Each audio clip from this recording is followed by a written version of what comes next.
drug use can be passed on from one generation to the next because, like, well, my dad did this. My dad drank when he got home. My dad smoked a pack of Oh, cigarettes when or he got yeah, home. that's how You you were know, alive. yeah, and it's like that's just what you do after you get home from a hard day's work. You get a shot of scotch and then you have a cigarette. And well, that guy's father probably observed his father doing it, and it just goes on forever. Welcome, welcome to Internet. Are you okay? The podcast where we dig into the internet's wildest stories to figure out what's really going on underneath. I'm your host, Patrick Ward. I'm a neuroplastician who helps people change the emotional patterns found in their lives by using their brain's natural ability to update so we can change and rewrite those painful memories. In other words, if you come to me, we won't be doing any talk therapy. What we'll be doing is using your mental mechanics as leverage for your mental health. What I do is called memory reconsolidation. It's a powerful research-backed approach that's helping people all over the world recover from complex emotional issues, from severe PTSD, lack of confidence and self-worth, to general anxiety disorder. If you're curious, check out the Why It Works page at healingmindshift.com. Each week, I'm joined by my wife Lauren, who brings me the latest gems she's uncovered from Reddit and beyond. Now, if something I say hits close to home this episode, you're not alone. You can book a free discovery call to learn more about what I offer at healingmindshift.com, or you can book a 1 or 2 hour session. I do my best to reply as quickly as possible. Tune in each week as we dive into the web's darkest corners. I'm ready, you're ready, so let's go. How you doing, Lauren? Hey, I'm doing great. Thanks for asking. What do we got today? Okay, this one's a long one, but lots of complex family issues. So I'm excited to hear what you think. All right. So she People will writes in, probably be able to relate. yeah, oh, for sure. Sure. Yeah. So this is pulled from a Reddit Am I the A-hole thread. Okay. And this potential a-hole, just kidding, says, I, 30 female, am proud of my ability to navigate through conflict in a healthy, respectful way. I grew up around adults who are incapable of doing the same. This dynamic has existed for generations in my family. Substance abuse has been passed down and has remained unchecked and deeply secretive. My siblings and I were constantly walking on eggshells. An argument in our household felt like the end of the world.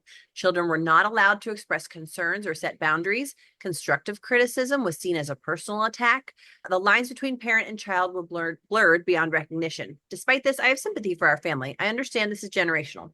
The way I was made to feel as a child is the way my mother was made to feel as well. These cycles are difficult to break. It's complicated, but I love my mom. As my siblings Kind and of I an have odd thing to say, don't you think? I'm sorry, It's kind of an odd thing to say, don't you think? which It's part? Like, almost speaking as if she's gone through years and years of therapy, don't you think? yeah, Yeah. Anyway, yeah. I'm sorry. Keep That's going. okay. As my siblings and I have gotten older, we've been able to talk to her about these things. Yeah, so maybe it was like therapy to get to that point with the mom, Yeah. Yeah. but not all as well. When we were young, I begged my aunt to help us. I told her everything that was going on in our house. She said, That's awful. I had no idea. And then nothing, not even a follow up. It was like it didn't happen. Switching course again. I've been with my fiancé for 6 years. He's one of the main reasons why I can reflect on my childhood with such clarity. The more I shared with him, the more he shared with me. He told me he struggled with an eating disorder since he was 12. 2 years ago, his eating disorder worsened. It was really, really bad. I barely recognized him. He finally agreed to go to treatment. While he was there, I told my family about some comments they've made that could be triggering to him. This should have been simple, but aside from my mom, they wouldn't know a healthy conversation if it shot him in the head. My grandma's reaction was, Fine, I'm a horrible person. I'll never speak again. My aunt didn't answer for days, then finally replied, You could have said that more nicely. A few months ago I during think his family is extremely religious. I Oh, I would make a bet. I'm not going to say which, but I bet they're extremely religious. okay, well, it's about to be a little revealed a little bit more. Oh, okay. A few months ago during Easter brunch, Oh, my there you aunt said she saw a woman jogging on her driveway and the woman was huge. I shook my head at her. She said, I'm just saying, do people that big really think a light jog is going to do anything? My fiance looked at me, but it was like he was looking through me. I could tell he was close to tears. I lost my mind. My grandma tried to get me to stop because, and I quote, it's Easter. I said it made sense that my aunt has been told to stop making these comments for years and then pretend she was never told, considering she did the same thing when I begged for her help as a child. When she said my fiance was making things worse by crying, I told her she was no longer invited to our wedding. I haven't spoken to her since. My mom and siblings support my decision. My grandparents do not. I'm posting this because I still feel guilty. No matter how weird it might sound, I worry I was too harsh. I know half of my family thinks I'm an a-hole for this. What do you all think? Mm. There's so much there. It really goes back to that feeling ignored by her aunt as a child, doesn't it? Probably, yeah, probably. And like you said, there's a significant amount there. She- There's so much backstory that it wasn't really related to that. yeah, yeah. Okay, jump Which, in. What do you I got?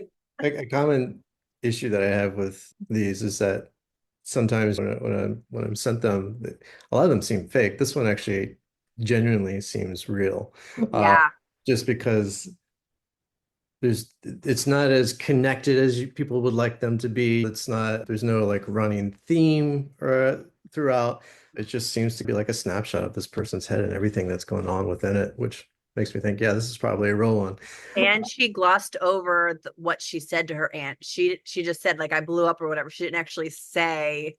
Yeah. So Yeah. it Yeah. could have been bad. Not to say she's not justified in her feelings, but Right. Yeah. we don't know what she said or did. Yeah.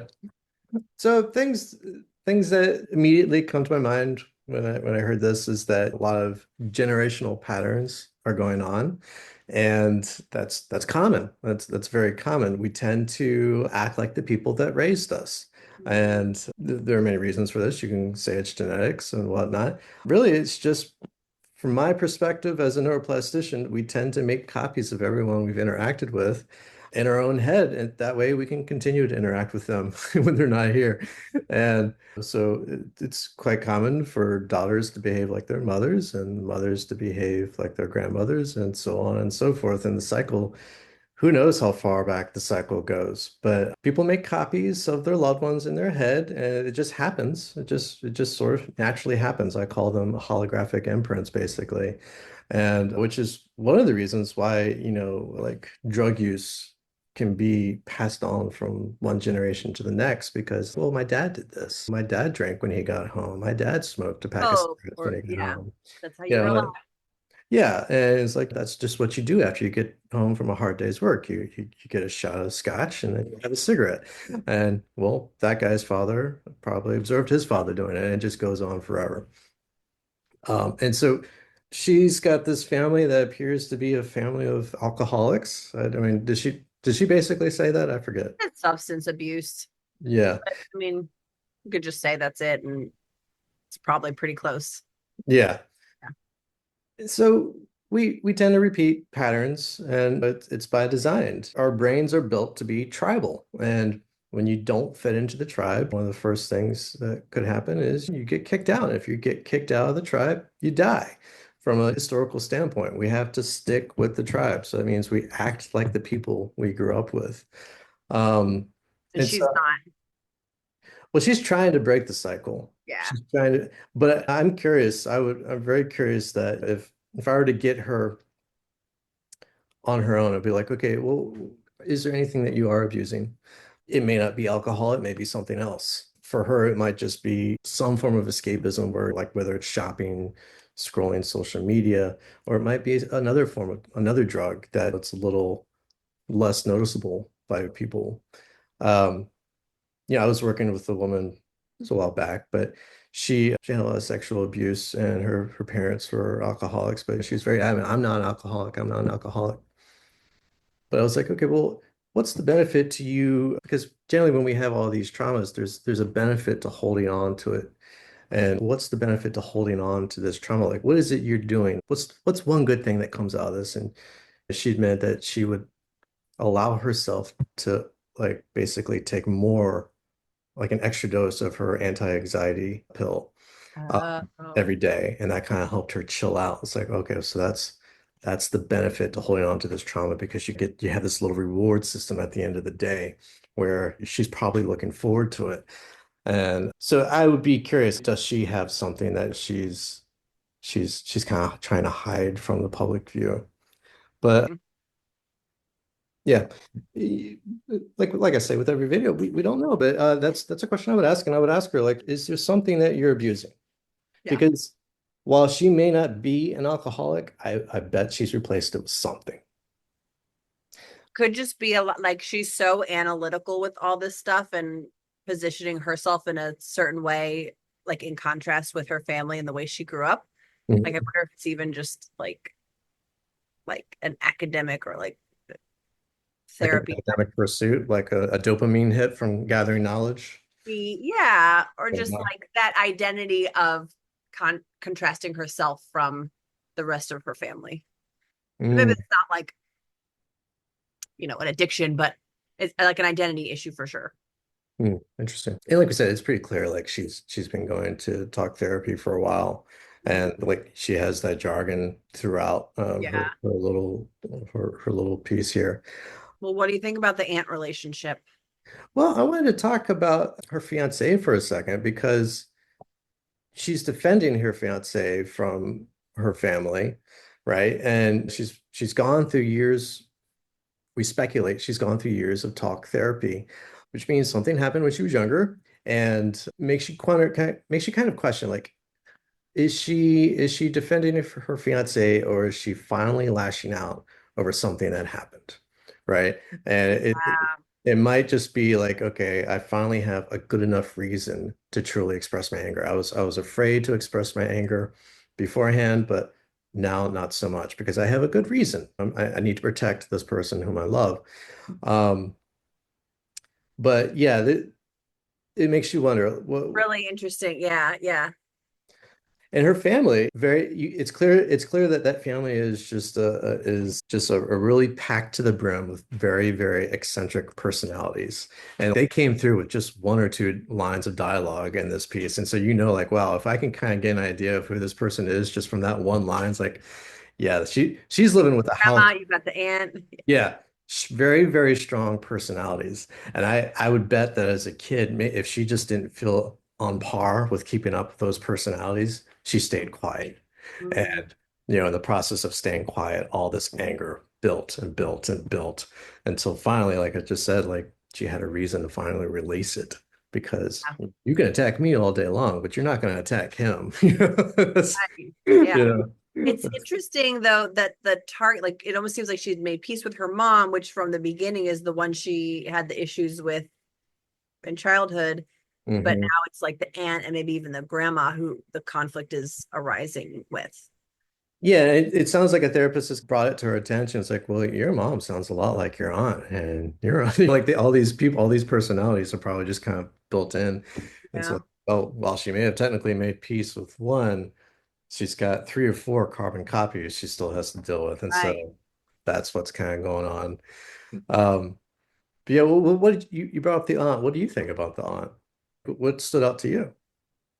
Yeah, it's interesting. I mean, you kind of feel like, well, if the whole family knows this is a sensitive topic for the fiance, maybe try to filter yourself, but at the same time, like it just with older people, sometimes I don't know, maybe not that, but with certain types of people, they're just not going to do that. Is that something worth ruining a relationship over? I don't know. Like I think that's a common theme for a lot of people. I've tried to work this out and say what I want from you in my family, and you're not giving it to me. Right. And like I've You heard you where do you say draw many the line? times, that person's not meant to be anyone for you. They're meant to be themselves. And I think that's a common hurdle for people is realizing, oh, this person, even though like they're my aunt, they're my mom, they're just their own person. And at the end of the day, you have to let them be who they are. They're not there to fill any void for you.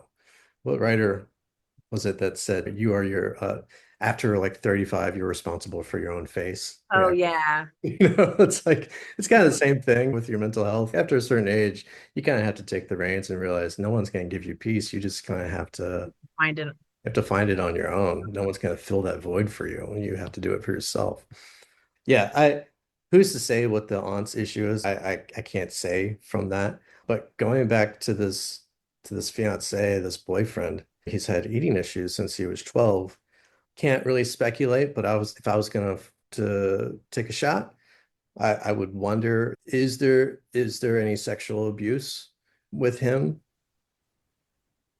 Just because Overeating can be cause for many things, but sometimes when people make an effort to change their appearance, you could say, well, he didn't make an effort. It just sort of happened from anxious eating. You could say that, but a lot of the times, sometimes people subconsciously ruin their own appearance to make themselves less desirable.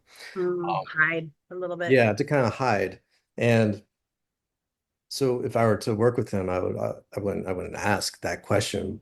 But I would kind of go about it, be like, do you have anything that you need to work on that you've never allowed yourself to talk about? Mm, And we would do that. And hopefully he would take me up on that because I have a feeling he's got some dark stuff in there. something happened. Yeah. Something's pretty serious happened to him, something that maybe he's talked to his fiance about, maybe not. But when he's confronted with these strong personalities, his first instinct was to be quiet, and he's not really fighting back. He's just taking the abuse and looking at his fiance and hoping that she'll stand up for him, which she does, and that's great. That's great. But something dark is in there, and we would go in there and clean it up so it's not bothering him as much, so that it's not affecting his identity. One of the worst things that can happen after trauma is that it affects who you think you are. Right. And you have so many experiences in your life that don't affect who you think you are. Why are you going to let this one thing? And I understand why, but it's the mindset we need to take with memory reconsolidation is you've already forgotten 99.7% of your life. Let's Right. let this one memory fade into that ocean of memories you've allowed yourself to forget so that Yeah. the real you can shine forth. But yeah, something dark. Was he bullied? Was he beaten? Was he sexually abused? Maybe he was just verbally abused. We Mm. don't know. But I would hope that he would take me up on a no content session because he seems like he needs it, especially if he's still battling with his eating disorder. So That whatever's way he doesn't have to talk about it. He doesn't have to relive something out loud during a yeah, no content session. He can just you go through just it in his mind and then right. We'll just keep track. tackle Yeah. each piece of that memory so and get it down to zero. And then Yeah. once we got it down to zero, he can change the story to whatever he wants it to be. Yeah, that's what we would do. So But putting that aside though, going back to the original poster with this relationship with the aunt, like we say, like your family isn't meant to be someone specific for you, but she's still, whether she invites the aunt to the wedding or not, they're still going to have family gatherings together.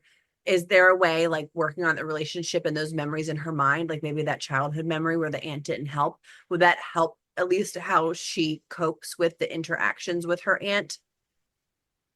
yes, yes, absolutely. And if her aunt has anything that she does that to this day, she does it repeatedly, almost on a daily occurrence. And she has something that she says, it always just feels like a needle.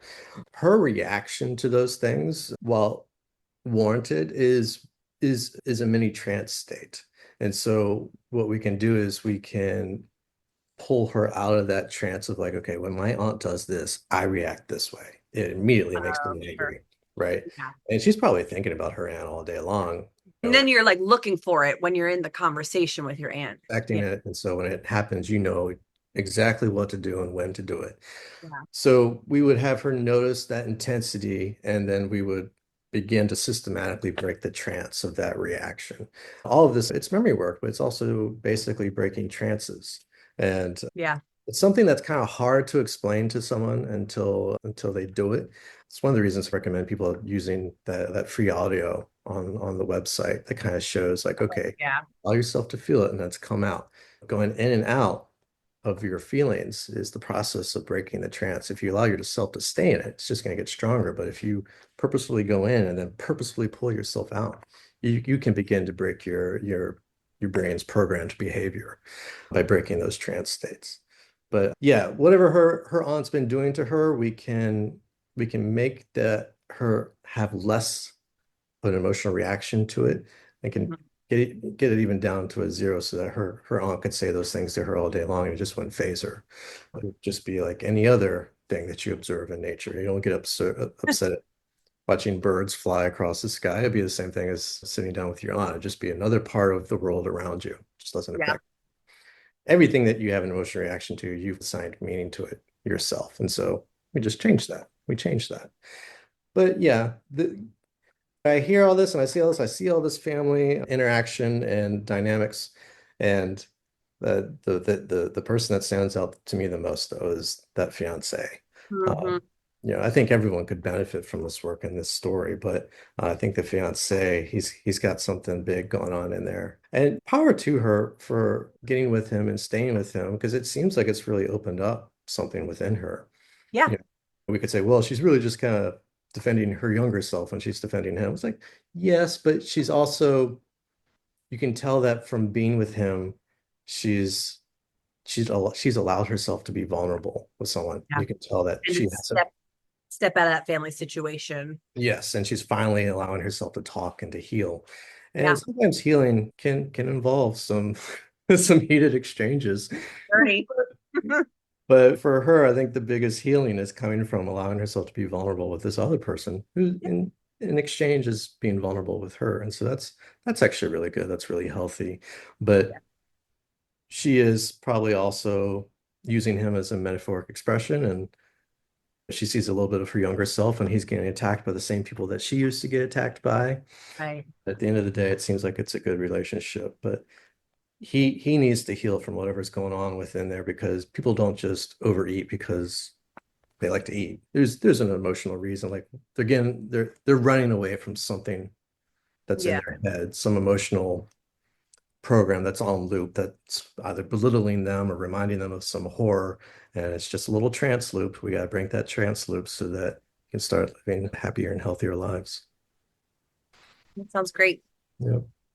Yeah. And I think this is a really good one for a lot of people because I read an article recently that said just family estrangements are on the rise in general. And I think it might be like a generational thing where millennials or Gen Z are just sort of like, I don't want to feel emotionally abused. Like if that's how they feel by their family. But it's like, what is, I don't know, it makes you really think like, what is family? What's the structure of a family? What's everybody's responsibilities or not their responsibilities, as we were saying earlier.